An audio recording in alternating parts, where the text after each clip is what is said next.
In today's video, we're going to be looking at the technology strategy that Russia has relied on in the ongoing war and how inefficient it has been for them so far. We're also going to look at how the Ukrainian troops have been able to counter this strategy. Many political and military experts expected the Russian invasion of Ukraine would be successful last week. However, the conflict is definitely not going as anticipated by the Kremlin. Their gains have been modest, and they have faced tremendous opposition. They are losing influence on the international scene as the crisis continues. Despite the fact that early reports from the war are filled with misinformation and propaganda, it looks that Russian technology is to blame for the country's failure.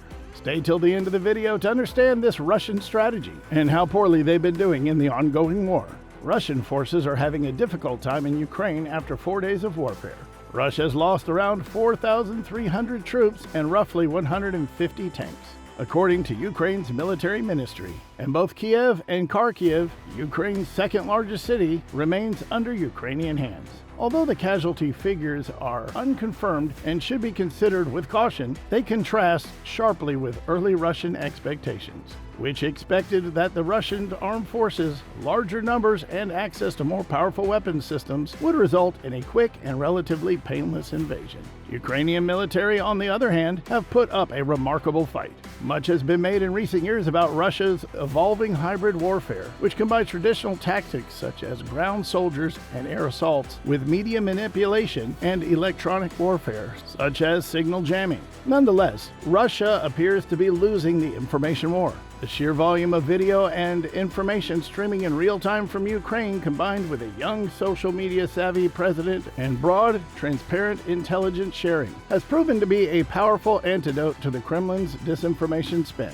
The conflict is also different from others that have occurred recently, such as those in Syria and Afghanistan. Despite the discrepancies between Russian and Ukrainian forces, the conflict remains a fight between two professional military rather than a decentralized insurgency. Many individuals are picking up firearms, learning to create Molotov cocktails, or simply confronting tanks on the road as part of Ukraine's nationwide mobilization. The Russians gathered a force of around 200,000 men near the Ukrainian border at the beginning of the war. This army may appear powerful, but it was actually quite small according to most military doctrine. There are around 360,000 troops in the Ukrainian military. According to doctrine, an offensive operation should have a 3-to-1 manpower advantage, implying the Russians would need a substantially larger force.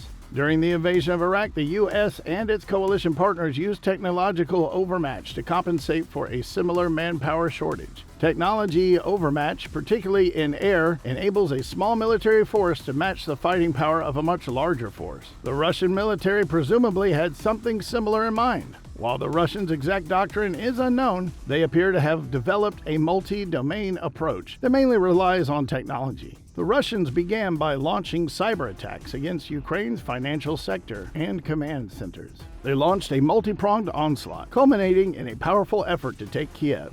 The Russian Air Force and Navy provide support to the ground forces. Their overarching purpose was to destabilize the Ukrainian defense, put them on the back foot, and then rout them quickly. The Russian onslaught, however, halted, and the military was unable to achieve the advances that had been intended. The Russians' inability to establish air superiority so far reflects their weak defense industrial base in this battle. Russian air dominance strategy was likely based on what worked in their 2014 operation in Ukraine. Intensive use of drones to identify and destroy Ukrainian assets. However, Russia's drones do not appear to have been as effective this time, most likely due to a failure to keep up with developments in counter-drone technology. The Russian approach begins to disintegrate quickly without air supremacy. Ukrainian military fought Russian troops who entered the country's second largest city on Sunday, according to city officials. Along with air superiority, Moscow may be attempting to paralyze its neighbors' digital communications with so-called distributed denial of service (DDoS) attacks, taking down various websites of banks and ministries as of Wednesday afternoon.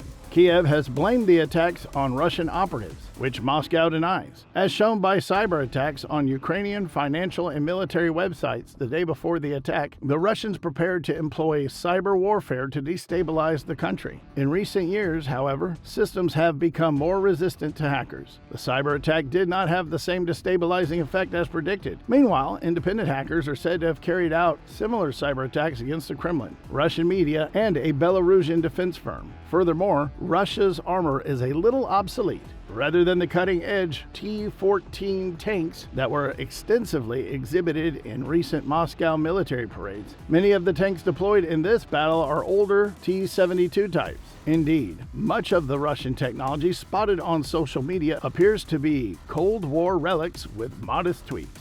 Also, most of the equipment appears to have been neglected, with reports of Russian equipment breaking down on the side of the road.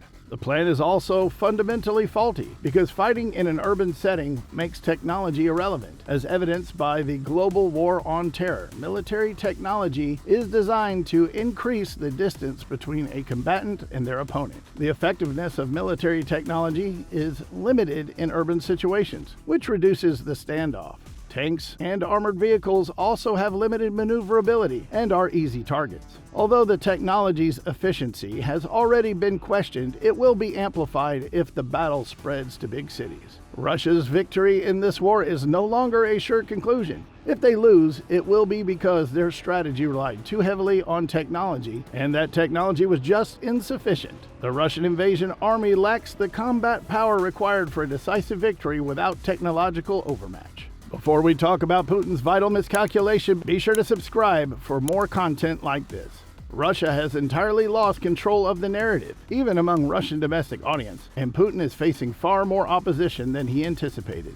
Russia is still predominantly a conscript-based military at the lower end of the spectrum. It has a lot of flaws, as evidenced by the large number of units surrendering on the front lines. Several accounts have surfaced of Russian personnel being kidnapped and told Ukrainians, "We found out about this invasion 3 hours before you did. We thought we were actually on exercises, and then suddenly we were told to cross the border." Now, a lot of their equipment has remained largely unchanged. Many Russian and Ukrainian forces are still battling with equipment that is fairly comparable. There are some Russian units that have better equipment, such as modern tanks. But on the whole, much of it's due to sheer cost of replacing Russian outdated inventory of equipment, armament, and even bombs, so they're not that much different materially than they would have been at the start of the war in 2014. Strangely enough, the main item that the Russian military has emphasized as actually improving its capabilities that we haven't seen them utilize in the battle so far. One is electronic warfare, which has never been used on a large scale, and two, we haven't seen a lot of different types of new weaponry,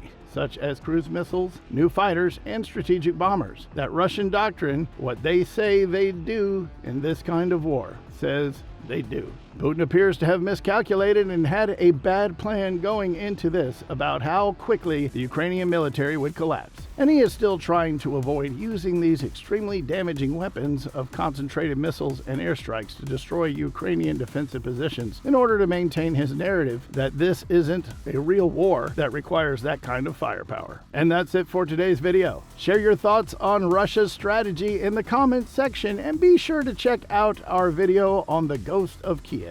See you in the next one.